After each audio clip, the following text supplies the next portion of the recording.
Sir, that's 4,000 won. Do you have it or not? People are waiting. I left my wallet at my office. Please, just 5 minutes. This is embarrassing. Just put the bread back, sir. Some of us actually have to have places to be this morning.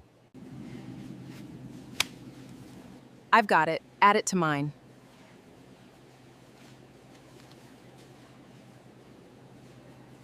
Why would you help someone you've never met? Because you look like you needed someone in your corner today. That's reason enough for me.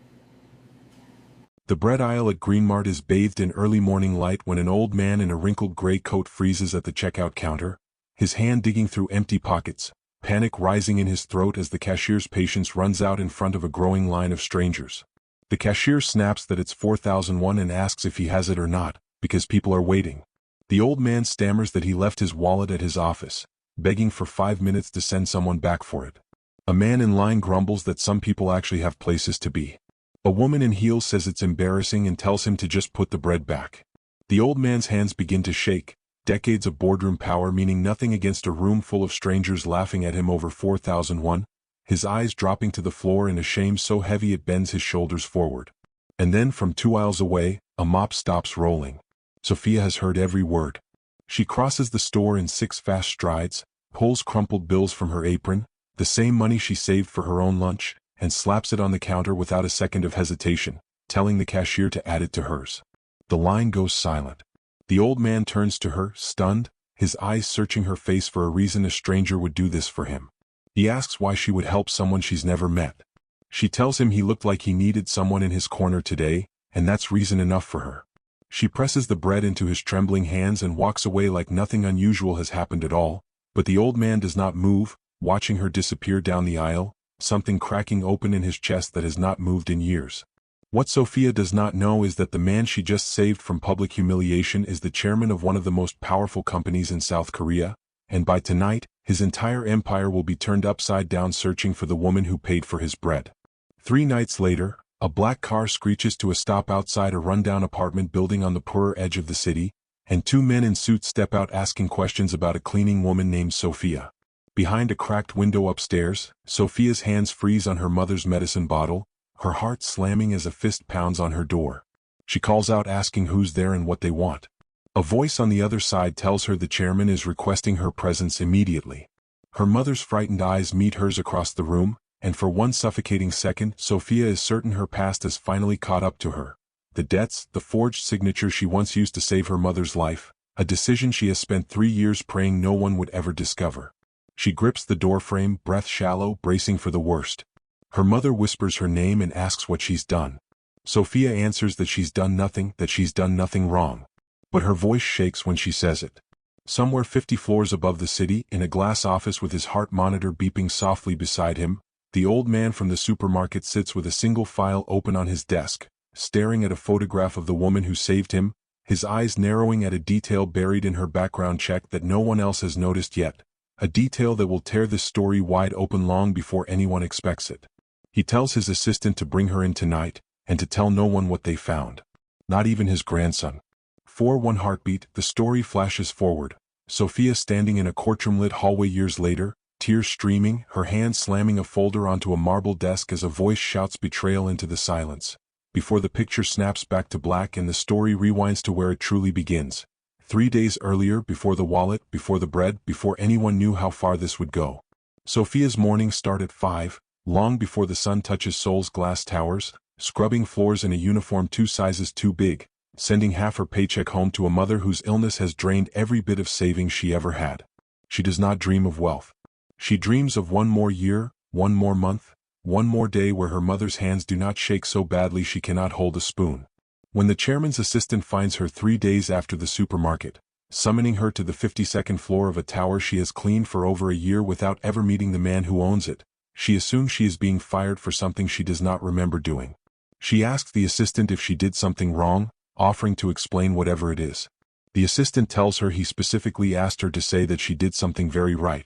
The elevator doors open onto a floor Sophia has never been allowed to touch with her mop, and standing at the window with his back to her is the same old man from the supermarket, his coat replaced now with a tailored suit that finally matches the empire behind his name.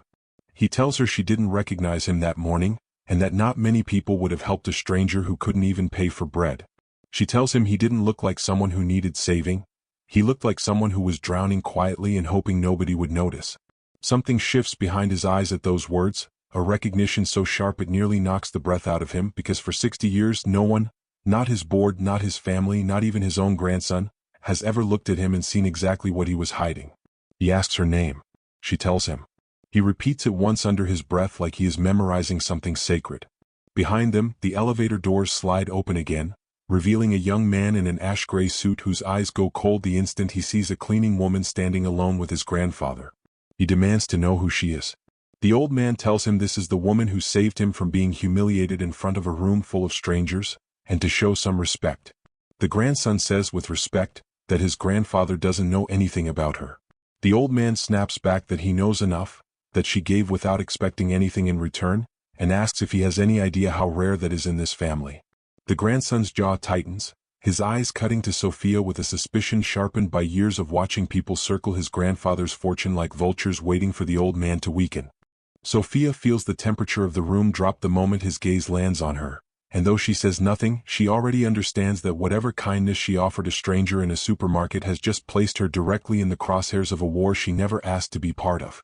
The days that follow blur into something Sophia has never known before. A strange, quiet closeness with a man whose name appears on buildings across the entire skyline. He begins finding reasons to be near her, appearing in hallways she cleans at hours he has no business being there, bringing her coffee some mornings like it means nothing, though everyone on that floor knows it means everything. He asks about her mother without being asked to care. He listens the way no one in his boardroom has bothered to listen in years, and slowly, without either of them naming it, something like trust begins to grow between a chairman and the woman who once paid 4,001 for his bread. But not everyone in that glass tower is charmed by the sight of them together. Whispers begin trailing through the executive floors, growing louder each time the old man laughs at something she says, each time he cancels a meeting to walk her to the elevator himself. His grandson watches all of it from a distance, arms folded, jaw set, convinced that no kindness in this world comes without a price attached, and that sooner or later, the bill for this one will land on his grandfather's desk. He is not the only one watching. Deep in the operations department, a senior director who has spent 15 years quietly bleeding money out of the company through shell contracts feels the ground shift beneath him the moment he learns the chairman has grown fond of an outsider who owes him nothing and asks him for nothing in return. A man like that, the director knows, is a man who starts asking questions he has never asked before. A woman like that, close enough to his ear, might be the reason those questions finally get answered. He begins watching Sophia the way a predator watches something it has not yet decided how to kill. The chairman, unaware of the storm gathering around him, calls Sophia into his office one afternoon with a folder in his hands that he does not yet open. He tells her that in 60 years of building an empire, he has been surrounded by people who wanted something from him, every smile calculated, every kindness a transaction waiting to be collected. He tells her that the morning she paid for his bread was the first time in decades someone gave him something and walked away without looking back to see if he noticed. She tells him that where she comes from, kindness was never supposed to come with a price tag, that she was raised to believe helping someone shouldn't require a reason beyond the fact that they needed help. Something about the way she says it undoes him completely, and for a moment his eyes glisten with something too raw for a man of his position to show in front of an employee, but he does not hide it from her, not this time. He tells her that her mother's illness will be taken care of quietly, without conditions, without her having to ask. Sophia opens her mouth to refuse, pride rising fast in her chest, but he stops her before the words leave her lips, telling her this is not charity, this is gratitude, and that she has no idea yet how much she has already given him.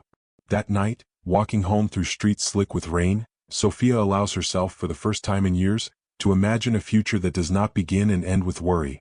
A future where her mother's hands stop shaking, where the debts stop circling like wolves at the door.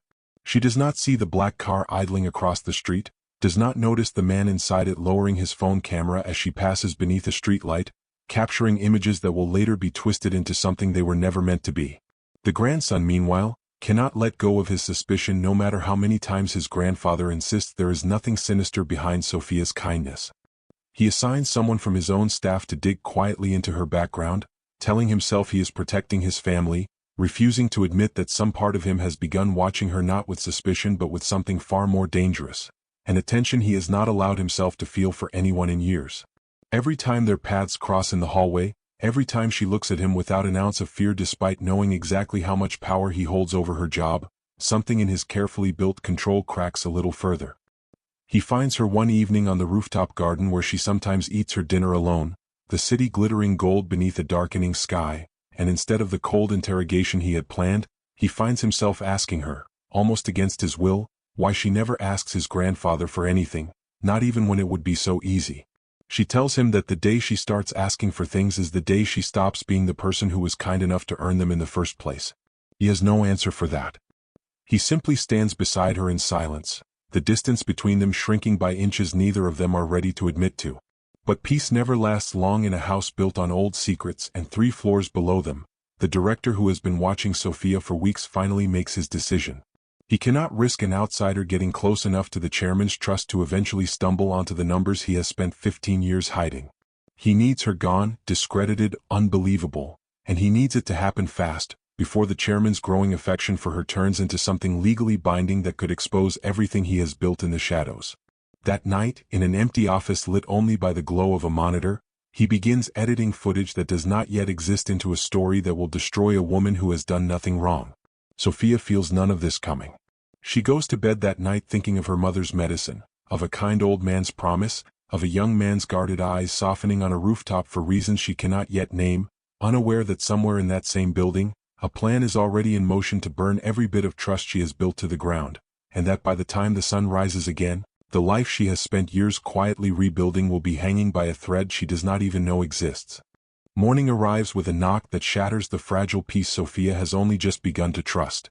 Security officers appear at the staff entrance before she has even clocked in, their faces unreadable, asking her to come with them without explaining why. She follows, heart hammering, telling herself it must be a mistake, that mistakes like this get corrected the moment someone actually looks at the truth. She is led into a glass conference room where the director who has been watching her for weeks sits waiting with a laptop open and 2 security guards standing like statues at the door. He tells her, with a calm that makes her skin crawl, that footage has surfaced showing her entering the chairman's private office after hours 2 nights earlier, and that shortly after an envelope of cash went missing from his desk drawer. He tells her the envelope was later found in her locker. Sophia's mind goes white with panic, insisting she was never in that office that night, that she has never touched anything on his desk, that someone is lying and she does not understand why. The director simply slides the laptop toward her and plays a grainy clip that shows a woman who looks like her slipping through a door that was never hers to enter. Word travels through the building faster than fire through dry grass, and by the time the grandson arrives, summoned from a meeting 2 floors up, half the staff is already whispering her name like a verdict already decided. He finds her standing in the marble lobby, badge already confiscated, humiliation curling around her shoulders like a coat she cannot take off. He demands an explanation, his voice sharper than she has ever heard it. She tells him she never went near that office, that someone is lying, that he has to believe her. He tells her the footage doesn't lie, that he wanted so badly to believe she was different, and that he was wrong to let himself hope. The words land harder than any slap could, and Sophia stands frozen as the one person in that building who had begun to feel like an ally turns his back on her without a second glance, choosing a doctored video over the woman standing in front of him. She is escorted out within the hour, her uniform still on, whispers trailing her all the way to the door, the same kind of whispers that once mocked an old man for forgetting his wallet, now aimed squarely at her. The chairman is out of the country when it happens, locked in meetings on the other side of the world, and by the time he lands and demands to know why the woman he trusted has vanished from every floor of his company, the damage has already spread like poison through the building. He calls for her personally, and when no one can find her, when her phone rings and rings without answer, something in his chest tightens with a dread he has not felt in years. He turns to his grandson and asks where she is. His grandson tells him the evidence was clear, that he did what he believed was right. The old man's voice drops to something cold and final, telling him that what he did was convenient, not right, and that one day the difference between the two will cost him everything. That warning proves far more prophetic than either of them could have imagined, because 3 nights later, alone in his office long after everyone else has gone home, the chairman collapses beneath the weight of a heart that has carried too much for too long. He is found on the floor by a cleaning crew, rushed through the building on a stretcher as alarms echo down hallways that once mocked him for a loaf of bread, his grandson sprinting behind the gurney with terror finally cracking through the ice he has spent his whole life hiding behind. At the hospital, machines beep steadily beside a man who once seemed too powerful to ever look this fragile, and his grandson sits at his bedside through the night, gripping a hand that suddenly feels smaller than he remembers. It is in that sterile silence, staring at his grandfather's pale face, that the full weight of what he has done finally crashes down on him.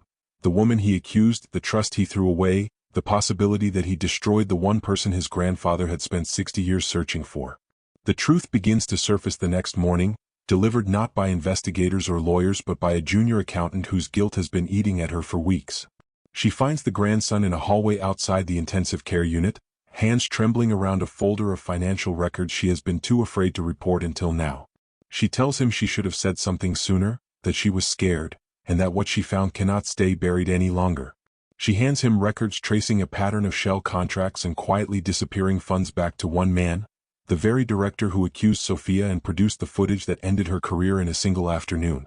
The grandson stares at the documents like the floor beneath him has vanished, refusing at first to believe that a man his family has trusted for 15 years could be capable of something this calculated. He tells the accountant this isn't possible, that this man has been with the company since before he was even old enough to sit in a boardroom. She tells him 15 years is exactly how long someone needs to bury something this deep, and that she is only speaking now because she cannot carry the guilt of staying silent any longer. He digs deeper that night, barely sleeping, tearing through records his grandfather never let anyone else near, and what he finds breaks something open in him that will never quite close again. The accusation against Sophia was never random. It was never really about missing cash at all. His grandfather, sensing his own mortality closing in, had quietly begun drafting paperwork to place a portion of his personal fortune into a trust for the medical care of Sophia's mother. Not as romance, not as scandal, but as a final act of gratitude toward the one person who had shown him kindness expecting absolutely nothing in return. The director, watching that closeness grow, understood exactly what it meant. A woman like that, trusted that deeply, was a woman who might eventually get close enough to the numbers to see exactly what he had spent 15 years hiding. He did not frame her out of jealousy or moral outrage. He framed her because she had become dangerous to him simply by being honest. The grandson sits with that truth until the sun rises, the weight of it pressing against his chest harder than any boardroom failure ever has, because he realizes now that his own fear of being fooled is the very thing that let a real thief walk free while an innocent woman lost everything. He does not wait for morning meetings or lawyers or careful strategy. He drives straight to the cramped apartment on the poorer edge of the city where Sophia has spent the last week hiding from a world that turned on her overnight, her phone switched off, her mother's frightened eyes following her every move around their small kitchen. He knocks, and when she opens the door and sees him standing there, something in her face closes instantly, a wall going up faster than he has ever seen a wall rise. He tells her he was wrong about all of it, that he let his fear of being fooled cost him the one person who was never lying to him in the first place. She tells him that believing a video over the person standing in front of him is a hard thing to forgive. He does not argue with her. He simply tells her he is not asking for forgiveness tonight, only asking her to come with him now, because his grandfather is asking for her, and no one knows how much time is left. Sophia's anger does not disappear, but something underneath it moves at the mention of the old man who once told her, with tears in his eyes, that she had given him something no one else ever had. She grabs her coat without another word, and together they drive through streets slick with rain toward a hospital neither of them wants to reach for what it might mean. The room is dim when she steps inside, machines humming steadily beside a man who once seemed too powerful to ever look this small, his hand trembling as it lifts from the blanket the moment he sees her standing in the doorway. He tells her she came. She tells him of course she came, that he looked like he needed someone in his corner, and that some things never change. His voice breaks as he tells her he has spent his whole life building something enormous while trusting almost no one inside it, and that she is the only person who never once wanted a piece of it, that this fact means more to him than the empire spread out beneath his hospital window. At the foot of the bed, his grandson finally lets the tears fall that he has been holding back since childhood, gripping his grandfather's other hand as 3 generations of guarded hearts crack open in the same small room, the machines beeping steadily in the background like the only sound honest enough to fill the silence between them. The days that follow move faster than Sophia can fully absorb, the story of what really happened spreading through the company like the truth finally allowed to breathe after weeks of being smothered. Investigators arrive quietly at first, then not so quietly, security escorting the director from his office in full view of the staff who once whispered behind Sophia's back. His composure cracking the instant handcuffs replaced the tailored cufflinks he has worn like armor for 15 years. He shouts that he built half of what this company has become, that no one appreciates what he sacrificed, but no one in that lobby is listening anymore. The same marble floor Sophia once scrubbed on her knees now echoes with his protests as he is let out the front doors he used to walk through like he owned them. Word of the scandal spreads beyond the company walls within days, financial reporters circling the story of a 15-year embezzlement scheme finally unearthed, the innocent woman wrongfully accused becoming the center of a redemption arc no one saw coming. Sophia watches it unfold from the hospital hallway, uncomfortable with the attention, more concerned with the man recovering in the room behind her than with anything being written about her online. She sits by his bedside every day that week, bringing him the same kind of bread from the same supermarket where this all began, a small joke between them that makes the nurses smile every time they walk in on it. The chairman recovers slowly, the doctors careful to call it a warning rather than a full recovery, urging him to slow down in a way he has never once slowed down in 60 years of building an empire. He surprises everyone, including himself, by actually listening. He tells his grandson from his hospital bed that the company will survive without him hovering over every decision, but that trust, once broken and repaired, is worth protecting more carefully than any contract he has ever signed. His grandson, humbled in a way boardroom failure never managed to humble him, promises to do better not just for the company, but for the people inside it who deserve to be believed before they are accused. When the chairman is finally released from the hospital, he calls a company-wide meeting that no one expects, standing at a podium with a cane he refuses to admit he needs, addressing a room full of executives who once looked past a cleaning woman without a second glance. He tells them that the woman standing quietly near the back of the room saved him twice, once with 4001 in a supermarket, and once by simply existing as proof that kindness without motive still exists in a world that has forgotten how rare it is. He announces the creation of a new division within the company, a community trust built to fund exactly the kind of people the company has spent decades overlooking, and he names Sophia as its director, not as a gesture of pity, but because no one in that room has more clearly demonstrated the values he wants the company to stand for. The applause that follows is not the polite, obligatory kind that fills most boardrooms. It is real, some executives standing without being prompted, the same board members who once whispered about her now watching her walk to the podium with an expression closer to respect than curiosity. Sophia stands in front of a room that once tried to erase her in a single afternoon, and instead of bitterness, she feels something closer to peace, the kind that comes only after surviving something designed to break you completely. That evening, the grandson finds her on the rooftop garden where their story quietly began weeks earlier, the Seoul skyline glittering gold beneath a sky finally clear of storm clouds after what feels like months of rain. He stands beside her without speaking at first, watching the same city lights she has watched 100 times before finally admitting that he has replayed the moment he turned his back on her more times than he can count, wishing every time that he had chosen differently. He tells her he knows he has no right to ask this after everything that happened, but he is asking anyway, whether there is any way for them to start over. She turns to look at him, searching his face for the coldness that once defined every interaction between them, finding instead something rawer and more honest than she expected. She tells him that you don't start over with someone you have already fallen for despite everything, that instead, you simply decide to stay. He does not answer with words. He reaches for her hand the way his grandfather once did in a supermarket that changed everything, and for the first time since that morning began with mockery over a forgotten wallet, Sophia allows herself to believe that kindness given without expecting anything back always finds its way home eventually. Months pass, and the company that once nearly destroyed her becomes the place where she finally feels seen for exactly who she has always been. Her mother's health stabilizes under care that no longer feels like charity but like gratitude finally repaid in full, her hand steady enough now to hold a spoon without shaking, steady enough to hold her daughter's hand at a small gathering held in the same rooftop garden where a guarded young man once let his walls fall for the first time in years. The chairman, leaning on his cane but standing taller than he has in months, watches from a nearby table as his grandson and the woman who once mopped these very floors dance slowly beneath string lights strung across the rooftop for an occasion neither of them rushed into but both of them chose without hesitation. He thinks back to a morning that started with humiliation over 4001, a morning he once believed was simply the worst start to an ordinary day, now understanding it as the exact moment his entire life quietly changed direction. Sophia catches his eye across the rooftop and smiles, the same tired, genuine smile she gave him in a supermarket aisle before either of them understood what that small act of kindness would eventually become. He raises his glass toward her from across the room, a silent toast between two people who found each other in the least likely circumstances imaginable, proof that sometimes the smallest decisions, choosing to help a stranger who cannot pay for bread, become the foundation for everything that follows. In the weeks after the wedding, the community trust Sophia now leads begins funding its first wave of recipients, people much like she once was, hardworking, overlooked, carrying burdens no one around them ever bothered to notice. She interviews each applicant personally, refusing to let the process become the cold, bureaucratic machine so much of the company once represented, insisting instead that every person who walks through that door be treated like they matter, because she remembers too clearly what it felt like to be treated like she did not.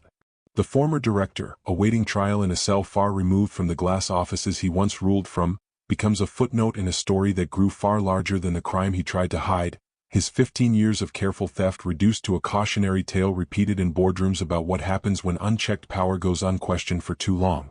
No one speaks his name at company gatherings anymore. The story that survives instead is the one about a janitor and 4001, retold so often within the company walls that new employees hear it during their very first week, a reminder of the values the company now claims to stand for. The chairman, slower now but steadier than he has been in years, spends more mornings at that same supermarket than anyone expects from a man of his position, insisting on paying for his own bread every single time, though the cashiers who now recognize him on sight have long stopped charging him at all out of quiet respect. He tells anyone who asks that he does not go there out of habit or nostalgia, but because that supermarket taught him the most important lesson of his entire life, that the people the world overlooks most easily are often the ones capable of the greatest kindness, if only someone bothers to notice them in time. Sophia, watching her mother laugh freely again, watching a man who once turned his back on her now stand faithfully by her side, watching an old chairman who once seemed unreachable now treat her like family in every sense of the word, understands finally that the 4001 she spent that morning was never really about bread at all. It was about believing that decency still has a place in a world quick to mock anyone who cannot immediately prove their worth. It was about choosing kindness even when no one is watching, even when there is nothing to gain, because sometimes the smallest act of grace toward a stranger becomes the beginning of an entirely different life, not just for the person receiving it, but for the person brave enough to offer it in the first place. And somewhere in that glass tower, high above a city that once nearly broke her, a plaque now hangs near the entrance of the community trust she leads, engraved not with her name or the chairman's, but with a single line meant for every person who walks through those doors carrying more than anyone around them realizes. Kindness costs nothing, but it changes everything.